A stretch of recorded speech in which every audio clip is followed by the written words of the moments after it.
Hi, welcome back to the channel. This week we're taking a look at the Rackmode series of effects from Cherry Audio. So in terms of concept, they're similar to another company which you most likely know that starts with S and ends with Untitled.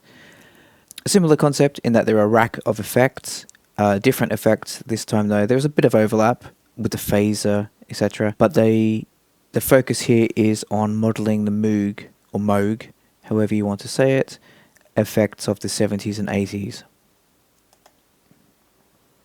There is a frequency shifter, a graphic EQ, a parametric EQ, phaser, ring modulator, a string filter, and a vocoder. Instantly, once loading these, I was absolutely blown away, especially by the frequency shifter, the phaser, the ring mod, and the string filter. I haven't actually tried the vocoder much yet. I might do a separate video on that one later. Let's just have a look at the graphic EQ first. So a graphic EQ, I will let Jeremy from Peep Show explain what that does. In that it takes the graphics, which is another word for music, and it equalizes them. So now that that's clear, let's have a look at the parametric EQ. I think you're familiar with the parametric EQ concept. Frequency, that's the same on all bands, obviously different frequency range, but the knob is there. The width, which is essentially the Q, and then the depth, which is called height here. So let's have a look at the frequency shifter next.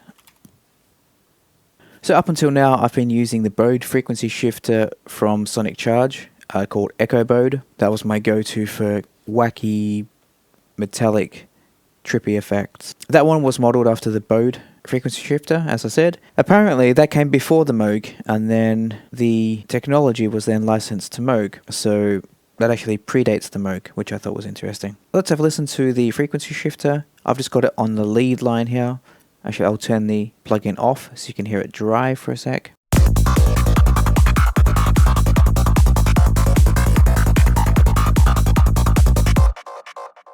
It's just a sparse arrangement so far. I've just started this track a couple of days ago, so I only really have a little bit of percussion and kick and bass, and then the lead line there. So let's turn the frequency shifter on, and then just go through a few presets, and then we can start to play around with it.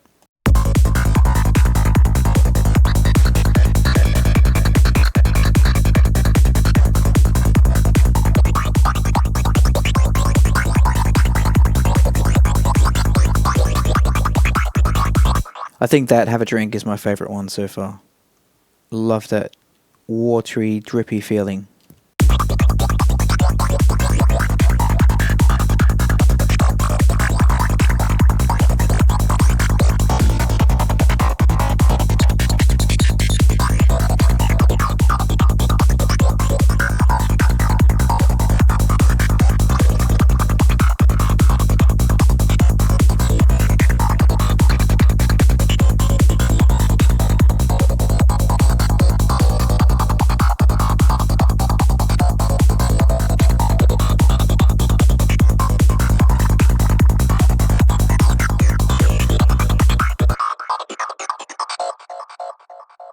So all of those sound good. I do like the more pronounced ones. This resonant sweep was really quite nice. Let's go through some parameters. So noise gate obviously does what it says. It gates the noise, clearly. Endpoint is just for gain staging. The scale corresponds to the depth, essentially, of the pitching range. Perhaps I shouldn't use the word depth. That I'm sure someone will pull me up on that. But it's essentially the range of the shifting range. As the manual says, similar to the octave switches in a synth oscillator. The exponential is obviously exponential, but that corresponds to the outer ring here. So that's obviously larger as it increases. Regeneration is the feedback coming in. The mix is, so on the A is the downshifted signal, and on the B is the upshifted signal. So the mix of 50% is equal for each of those, but obviously you can switch between them depending on the sound that you like. Stereo or mono, whether it processes the incoming channels independently to retain stereo, or whether they're summed to mono. Power, self-explanatory. Then the waveform of the modulation processing, the rate, and then whether you sync that to tempo. Let's go with something slow.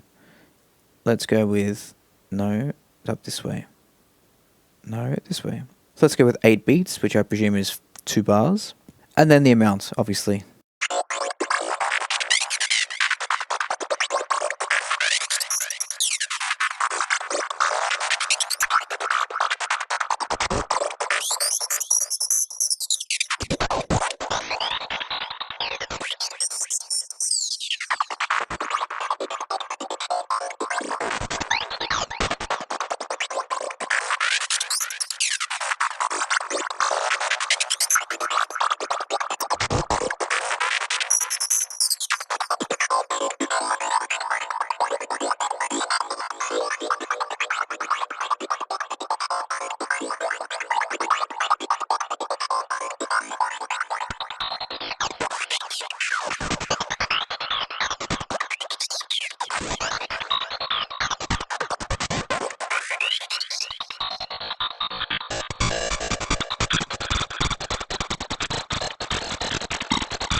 So let's have a look at the next one.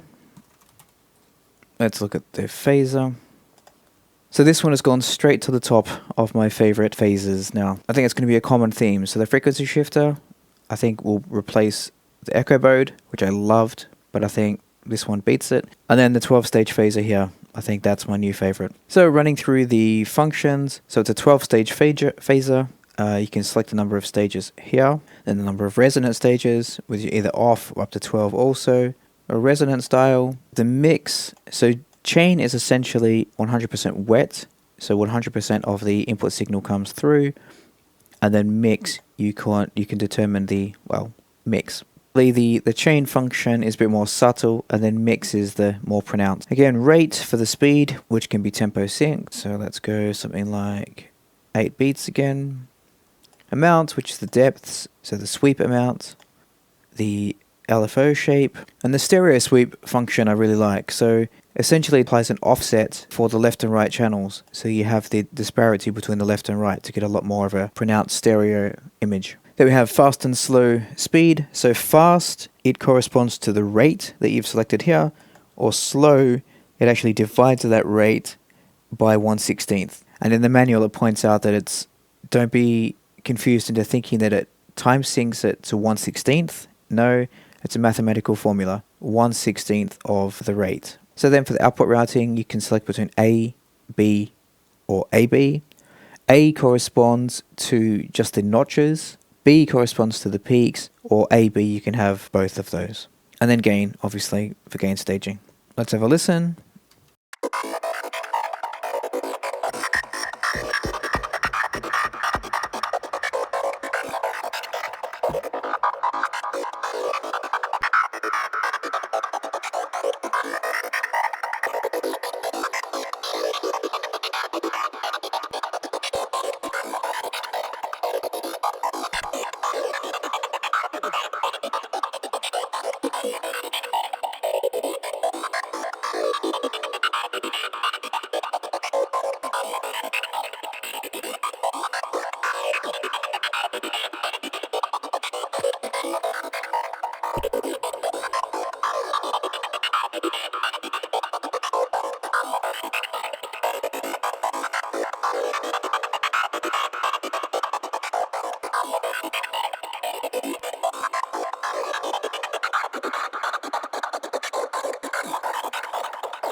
So again, it's very easy to get easily carried away with this. Let's have a look at the next one. It was the ring mod. So the ring mod is something that I know what it does on paper, but I'm not smart enough to be able to explain that. Essentially, it outputs, so you input two signals into it, and then the output is the sum and difference of those two signals. If you ignore the technical jargon and just listen to it, it outputs kind of synthetic metallic bell sounds. Let's go through the presets.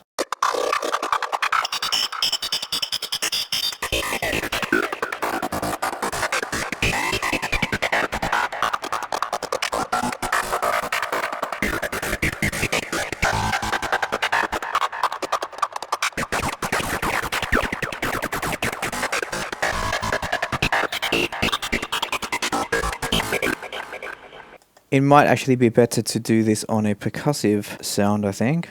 That still sounded good, but I think it might be more pronounced on a percussive sound.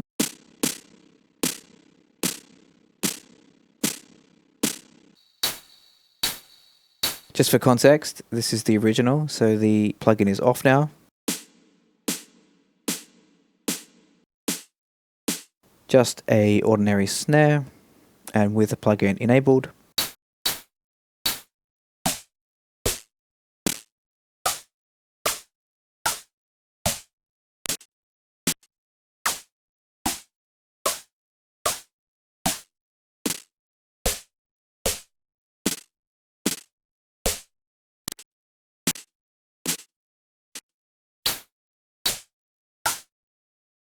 Going through the controls again, in the input routing, you can have VCO, which combines the internal VCO with the input channels. Sidechain is from the external sidechain that you can input into it. And then left and right, which is strictly the incoming signal, excluding the internal VCA. Squelch adjusts the input signal so that there's no bleed through from that signal to the processed signal. You can monitor that by the lamp, by the little lights here, telling you whether it's coming through. So let's adjust this.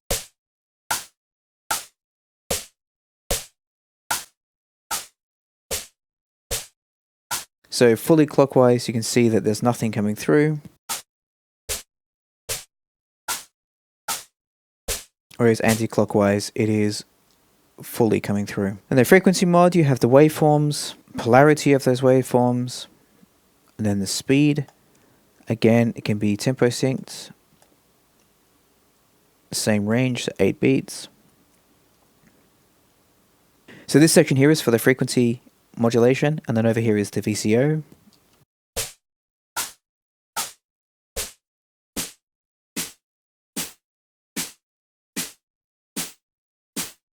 So again, the waveform, and then the frequency range. Then you have the VCO pitch range from 32 feet to 2 feet, which I'm sure you're familiar with.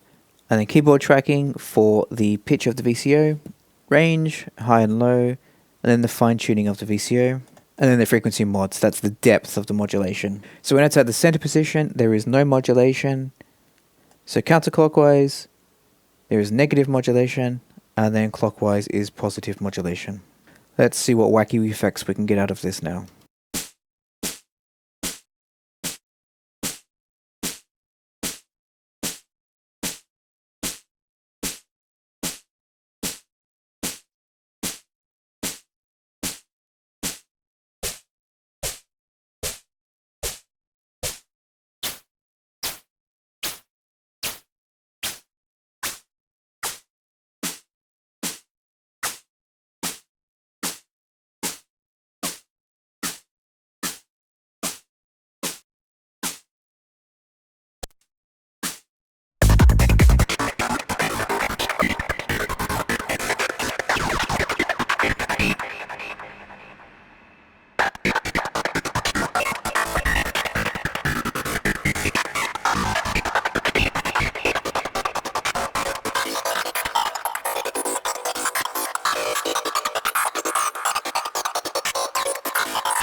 So absolute audio demolition. Crazy wacky effects to be had with that.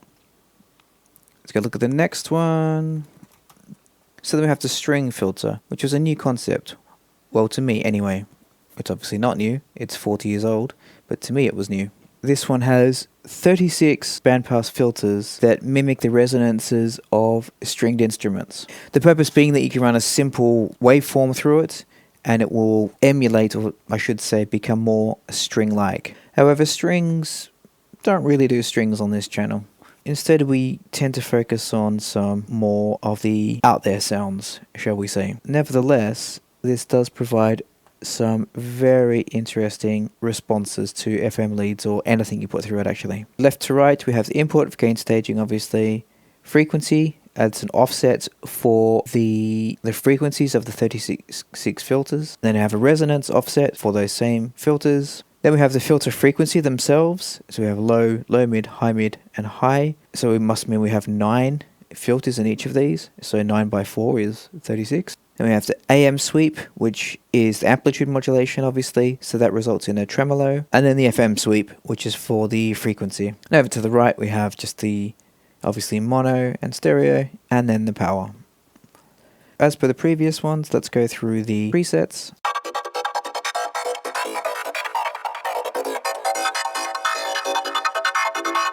So it instantly results with that metallic sound on top of it, which sounds fantastic to me. So without,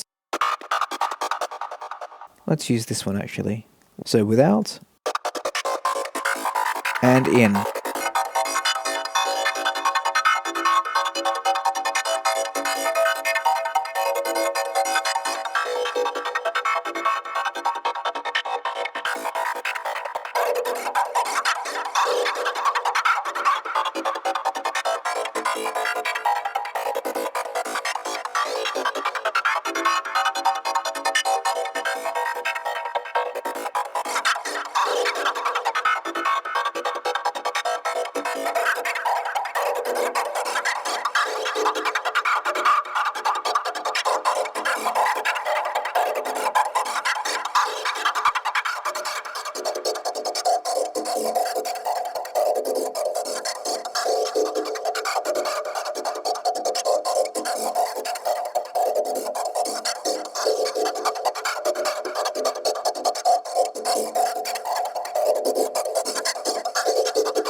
Yet again, hours of fun.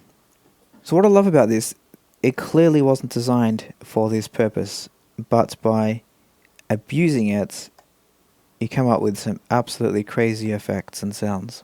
There were the frequency shifter, the phaser, the ring mod, and the string filter. All absolutely superb.